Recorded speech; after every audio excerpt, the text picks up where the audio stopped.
Welcome back to Subculture on CentralCoastRadio.com. I'm your host, Kyle, or one of your hosts, and I'm going to be talking about a recent comedy show that I recently saw at the Motley Bauhaus. It's called Station J, an MI6 comedy. It's a spy-themed, James Bond-inspired parody, and you know, if you were to talk about James Bond or the world of spycraft, you would think action, explosions, promiscuous sex, and danger. And this is all in a day's work for swinging '60s super spy on Her Majesty's Secret Service. But for the pencil pushers that are staffing Station J, it's more like tea, paperwork, and technical difficulties, and then some more tea. Now, Station J is a small remote communications outpost of the British Secret Service located in Kingston, Jamaica. It's 1962 when the play is set, and while Cuba and America are locked in the Cuban Missile Crisis, Jamaica is on the cusp of gaining its independence from the United Kingdom. But until then, these three humble public servants have a job to do, if only any of their equipment worked. Now, as communications officer, Terrence, played by Sam Brown, tinkers with the newly arrived Monarch radio transmitter.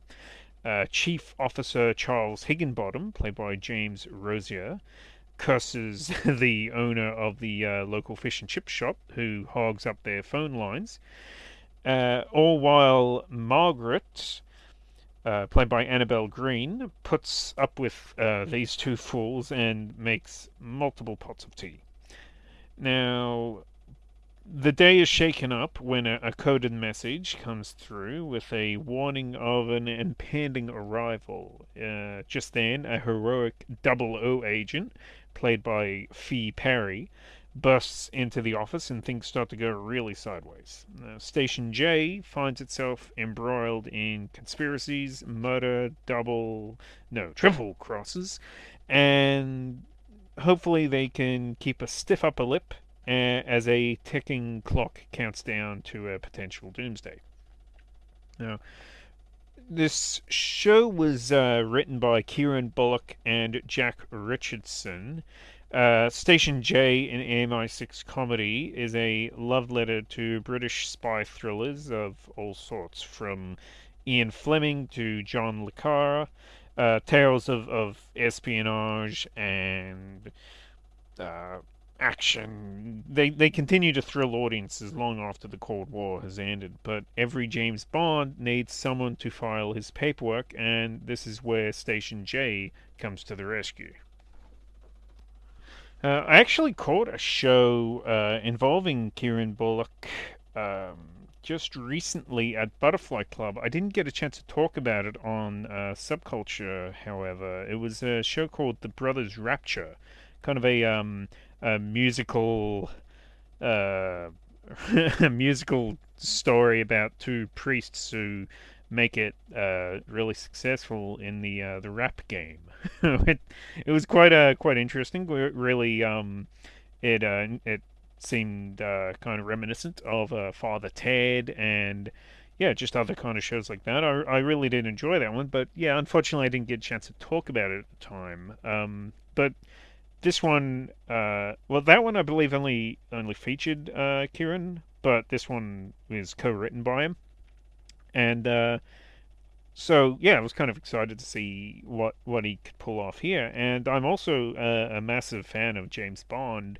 In particular, so I was extremely interested to see what this play had to offer. Station J, by its very nature, references Bond's earliest adventures from the books and in the movies.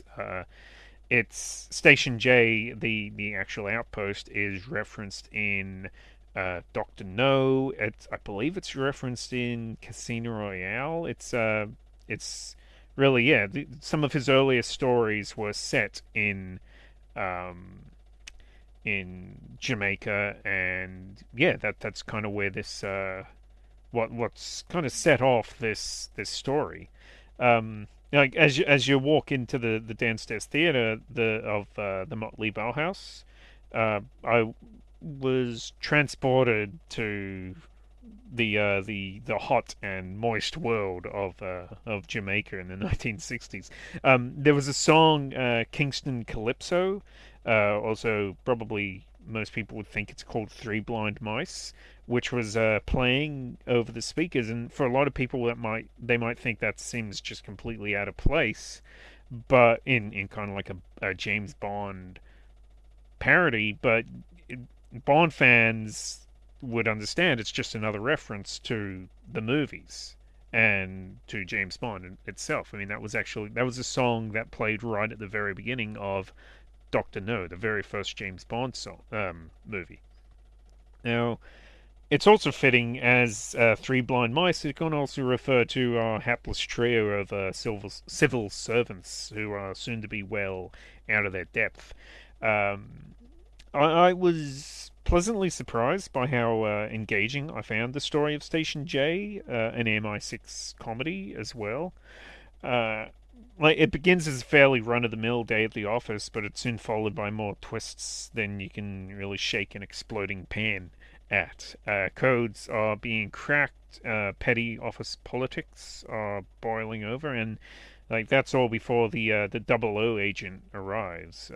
Maybe I should say double X agent, as who says that the super agent has to be a man. So, yeah, the plot builds and mysteries are unveiled, and yeah, it really story-wise it kind of builds to this quite literally explosive finale.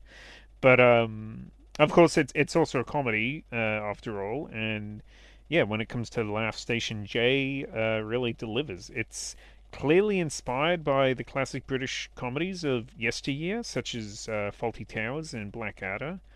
Um, as such, it really features a dry wit to its dialogue, which really just had me rolling. I greatly appreciated that level of comedy that they went for in this.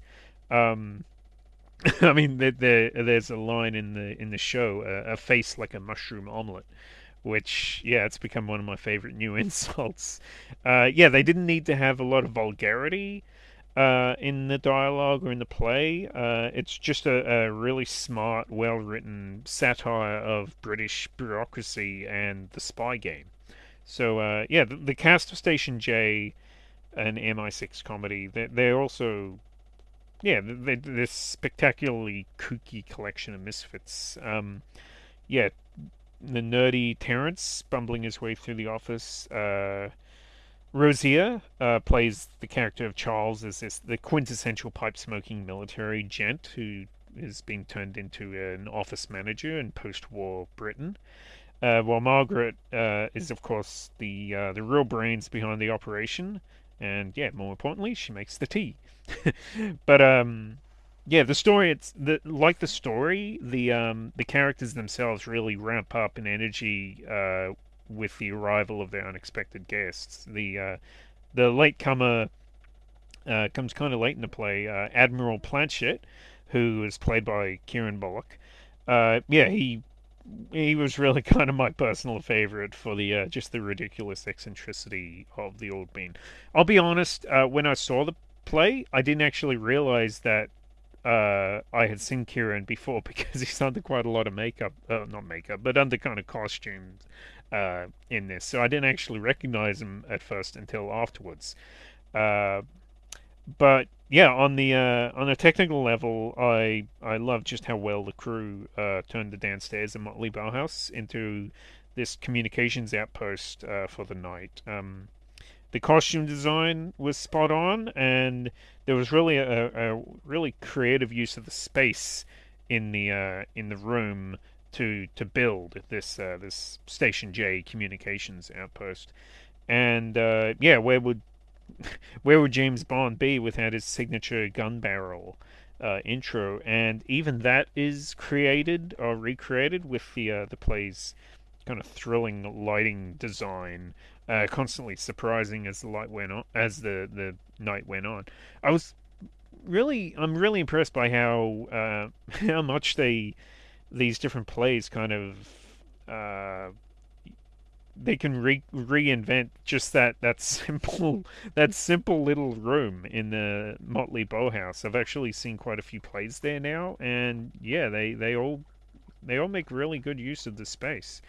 Yeah, the unfortunately, I don't have any names of any of the crew that worked on this, but I do think that they did a really good job.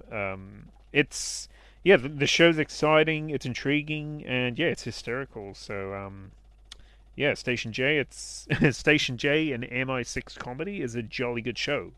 Yeah, it features the like I said, it features kind of sly humor that you don't really see many others attempt, and even less manage to pull it off. And it's all wrapped up in this loving parody, which doesn't rely on the same tropes that you've seen lampooned in other James Bond satires countless times before. Like it's a refreshing and witty adventure for Queen and Country. It's unfortunately not. Well, I get to my rating. I'd give this 4 out of 5. I really did enjoy it. It's unfortunately finished its run. It was only running up until September 30th. So unfortunately, it's finished. But it hopefully will get a revival in some form down the line. And yeah, just I guess keep your ear to the grindstone. And if you hear of a show maybe playing as part of Fringe Festival or Comedy Festival in the future called Station J and MI6 Comedy, it comes highly recommended. You're listening to Subculture on CentralCoastRadio.com, and we will be back right after this.